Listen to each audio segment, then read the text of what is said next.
24 گھنٹے میں نیکیاں کیسے اکٹھی کریں؟ اپنی آخرت بنانے کے لیے ہمارے پاس یہی 24 گھنٹے ہیں، اور ہم شاید کسی خاص وقت کا انتظار کر رہے ہیں کہ فرصت ملے گی تو یہ نیکی کروں گی۔ یقین مانیں وہ فرصت کبھی نہیں ملے گی۔ انہی 24 گھنٹوں میں آپ نے اپنی آخرت بنانی ہے۔ ہم بڑی بڑی نیکیوں کی خواہش میں چھوٹی چھوٹی بے شمار نیکیاں چھوڑ دیتے ہیں۔ کسی کو پانی پلا دینا نیکی ہے، اپنے بچے کو گالی نہ دینا، اس کی چھوٹی چھوٹی غلطیوں کو معاف کر دینا نیکی ہے۔ ملامت اور تنقید کا کیسا ہی موقع ہو مگر خود کو روک لینا نیکی ہے۔ شوہر کی بے رخی کے باوجود احسان کرتے رہنا نیکی ہے۔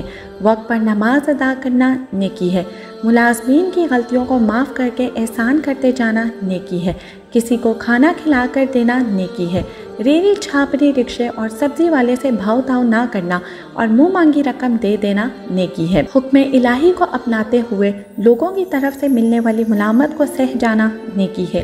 لوگوں سے بے نیاز ہو کر صرف ایک اللہ سے ڈرنا اور صرف اسی کا حکم ماننا یہ نیکی ہے۔ برائی کا جواب اچھائی سے دینا یہ نیکی ہے۔ اپنی تنہائی کو پاک صاف رکھنا یہ نیکی ہے۔ اپنے آس پاس کسی بیمار کا خیال رکھنا، اس کا کوئی کام کر دینا یہ نیکی ہے۔ اپنے دل کو حسد، بغض، کینہ اور برائی کے جذبات سے بچا کر رکھنا یہ نیکی ہے۔ ہر روز کا احتساب ہمیں یقیناً آخرت کے کڑے حساب سے بچا لے گا، اسی لیے اپنا موازنہ کیجیے اور اللہ سے خوب دعا کیجیے۔